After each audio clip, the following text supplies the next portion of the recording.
حي الهادي بأجمل ذكرى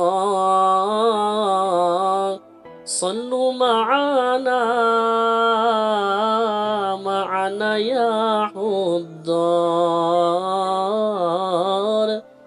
فهو عمادي يوم المعادي نبينا طه المختار حي الهادي هذا الذي شار ليلا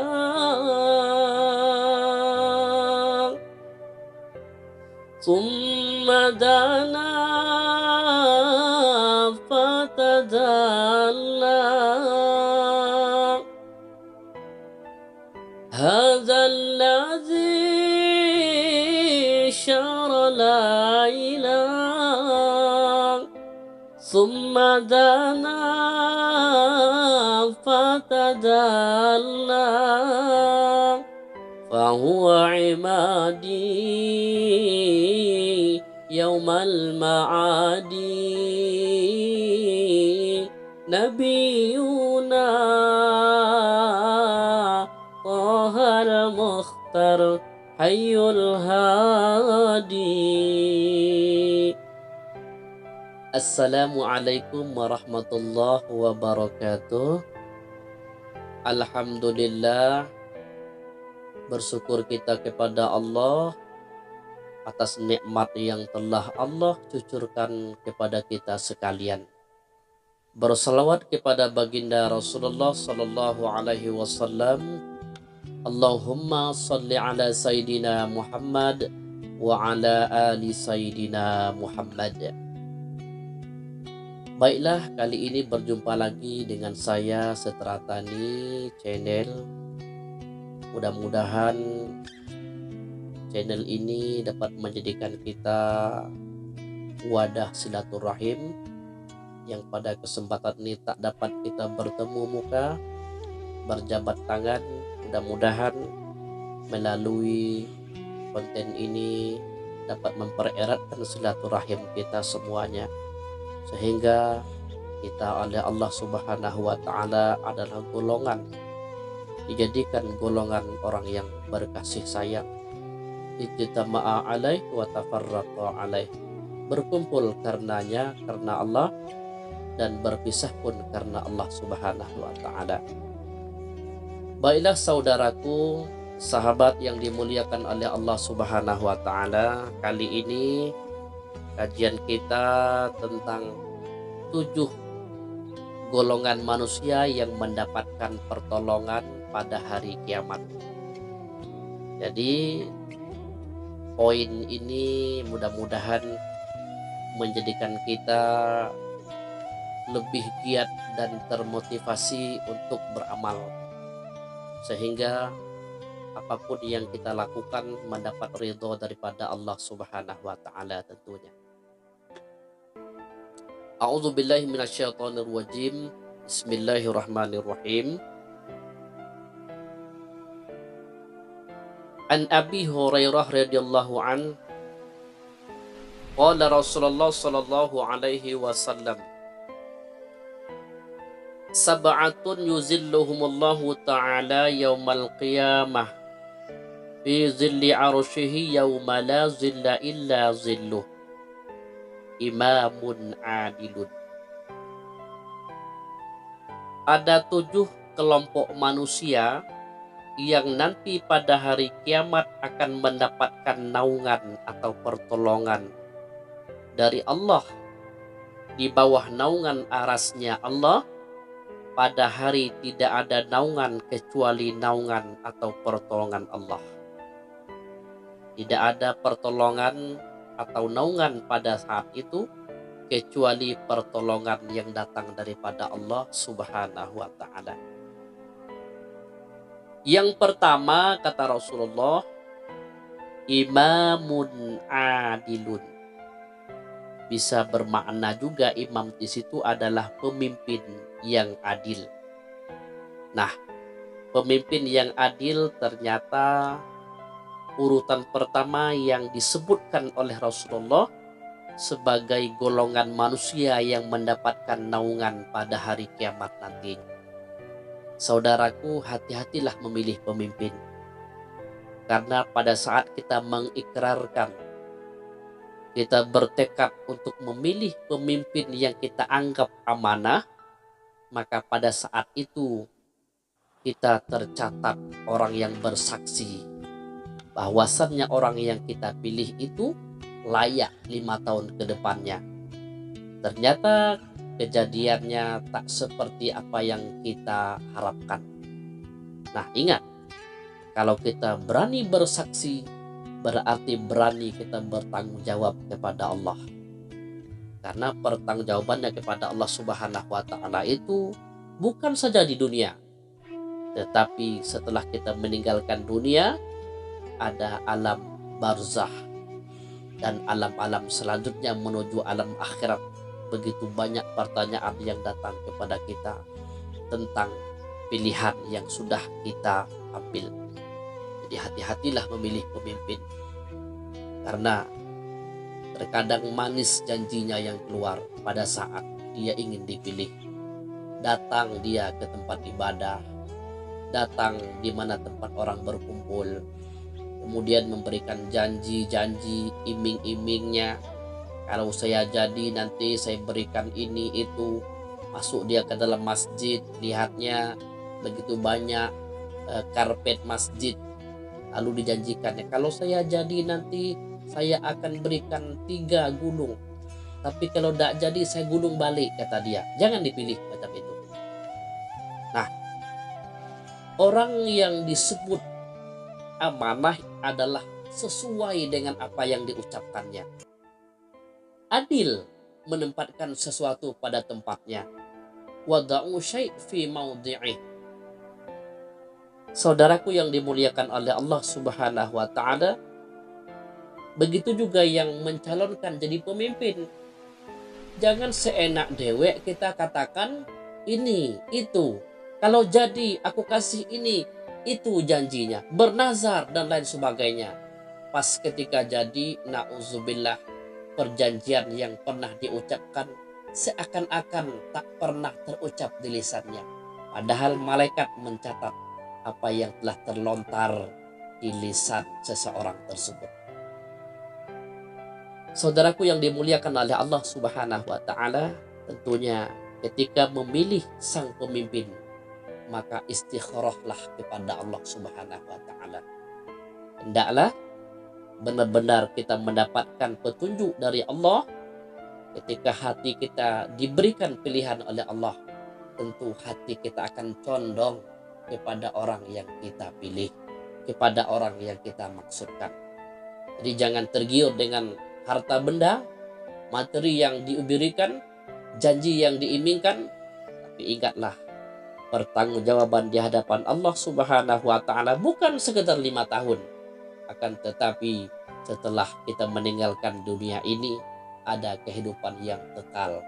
Nah, pada saat itulah kita diminta oleh Allah pertanggungjawaban terhadap apa yang telah kita ambil keputusannya. Mudah-mudahan yang mencalon menjadi calon yang dipercayai oleh rakyat. Ketika jadi, menjadi pemimpin yang amanah, dan tak kalah pentingnya adalah pemimpin yang adil. Imamun adilun. Yang pertama itu tadi, pemimpin yang adil.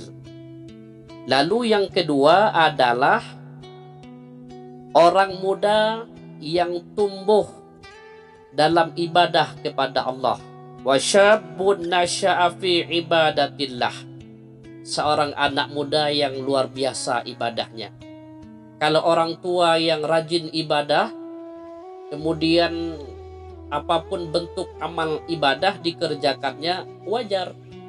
Karena memang sudah tua, sudah dimakan usianya, sudah wajar. Kalau belum juga merasa ingin bertaubat, maka tak ada lagi pintu taubat baginya. Ya, dalam artian man jawazal arba'ina, kata Kata Rasulullah, 40 tahun kalau belum ada keinginan untuk bertaubat, itu sudah parah. Itu sudah dibilang sudah lampu kuning hidup, belum juga bertaubat, maka susah dia ingin memberikan hatinya yang bulat untuk melaksanakan taubat kepada Allah. Karena dia bisa jadi menjadi orang yang mustahziun, memperolok-olokkan Allah Subhanahu wa taala. Jadi taubat kepada Allah tak usah menunggu sampai umur 40 tahun. Nah, ketika Allah Subhanahu wa taala panggil dengan kalimatnya hayya 'alas shalah, maka tergeraklah hati kita untuk melaksanakan perintahnya. Saudaraku yang dimuliakan oleh Allah Subhanahu wa taala, lalu yang ketiga yang mendapatkan naungan pada hari kiamat nantinya adalah warajulun kana qalbuhu mu'allaqan bil masjid idza kharaja minhu hatta ya'uda ilaih. Seseorang yang hatinya terpaut ke masjid. Ketika dia berada di luar, maka dia ingin kembali lagi ke masjid. Nah, ini orang yang begitu cinta dengan sholat berjamaah, membacakan Al-Quran dan iktikaf. Hatinya terpaut ke rumah Allah Subhanahu wa ta'ala. Masya Allah, dijauhinya dengan dunia diskotik, dunia yang mengantarkan murka Allah Subhanahu wa ta'ala, ditinggalkannya sehingga dia lebih dekat di rumah Allah Subhanahu wa ta'ala, yaitu di masjid.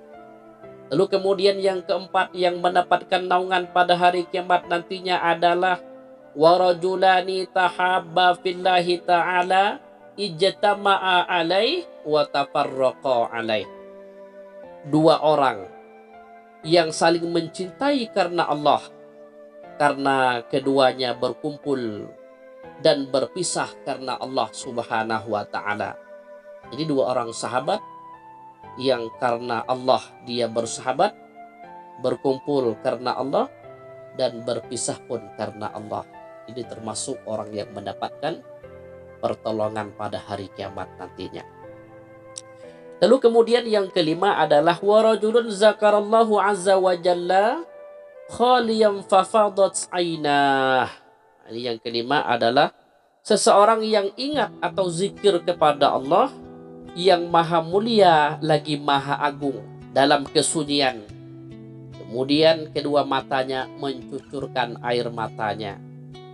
Masya Allah, dia menangis pada saat dia berzikir.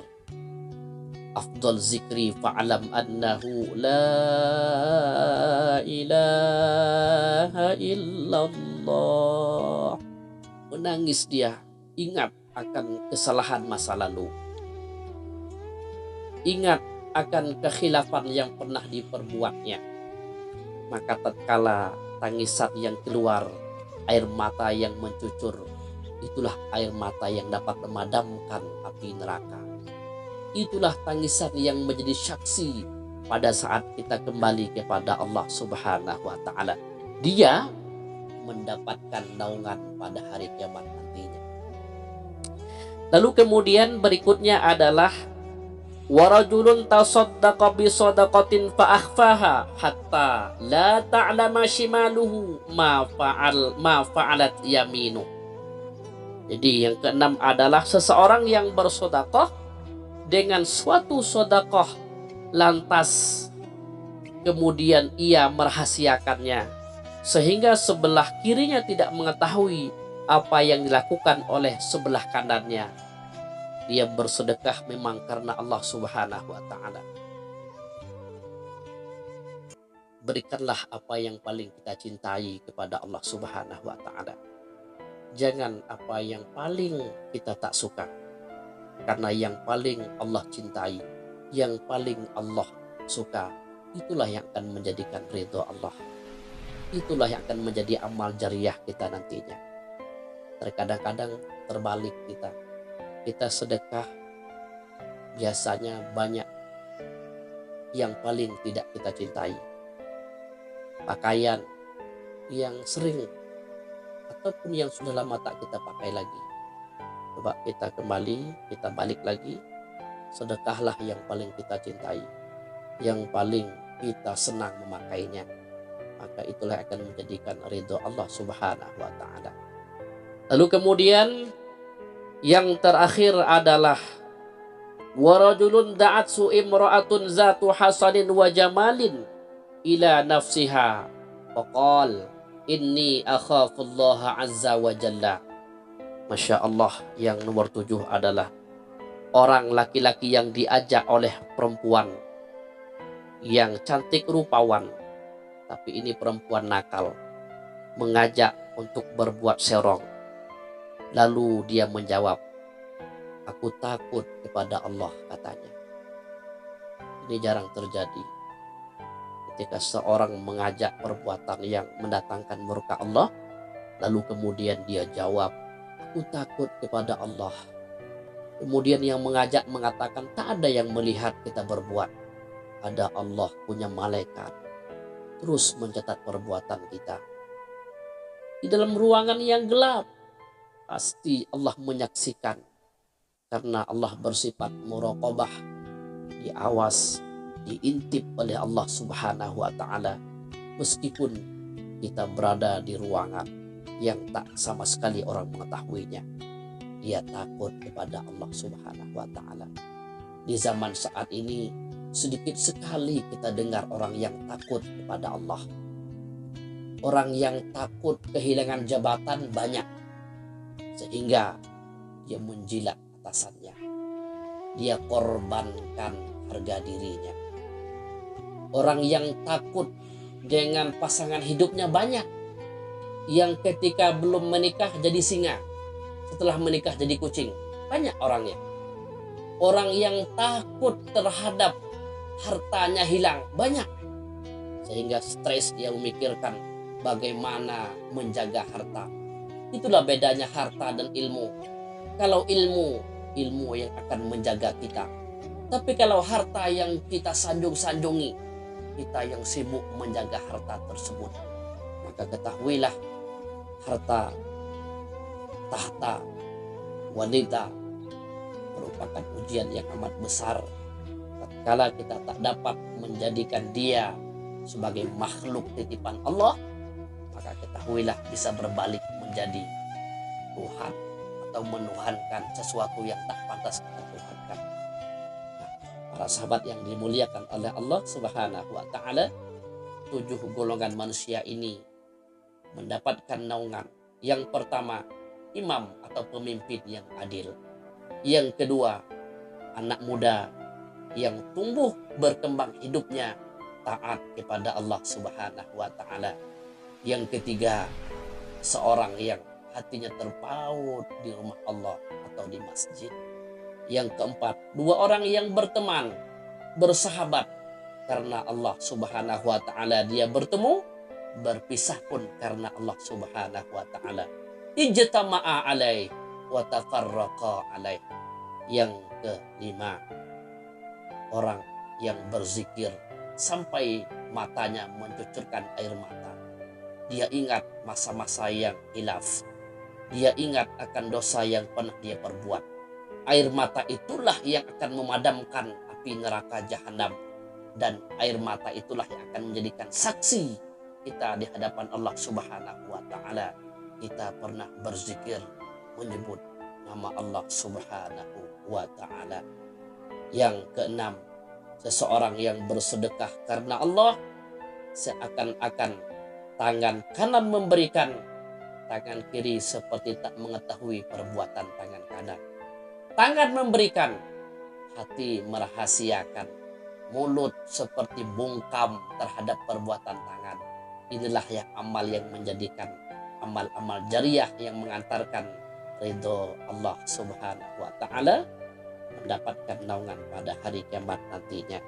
Yang terakhir adalah seseorang laki-laki diajak seorang perempuan atau manusia nakal lah, kita ambil diksi bahasanya. Lalu dia mengatakan, aku takut kepada Allah Subhanahu wa taala.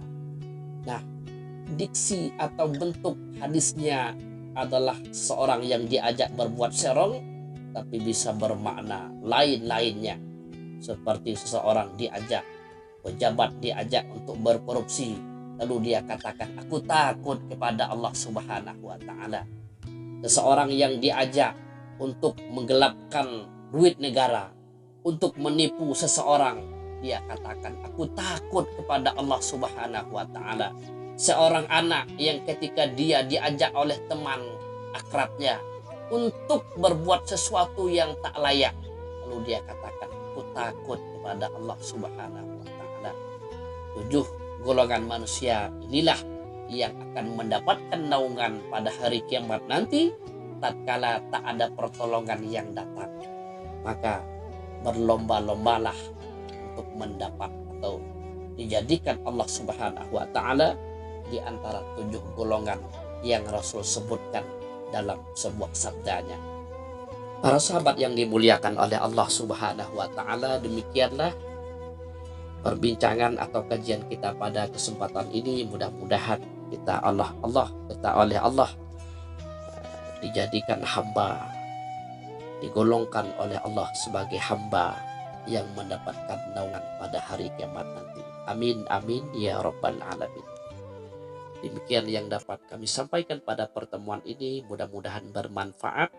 Salah kata, tidak berkenan sikap di hati saudaraku, sahabatku sekalian, mohon dimaafkan. Jadikanlah channel ini sebagai wadah kita beramal kepada Allah Subhanahu wa Ta'ala.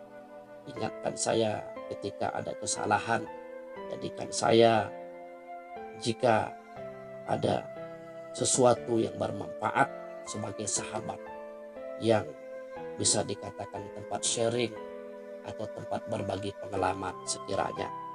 Demikian yang dapat kami sampaikan. Sebelumnya jangan lupa dukung terus channel ini supaya berkembang, dan semoga kami bisa terus memberikan atau membuat konten-konten menarik sehingga setiap apapun yang kita perbuat bernilai ibadah di sisi Allah Subhanahu wa Ta'ala.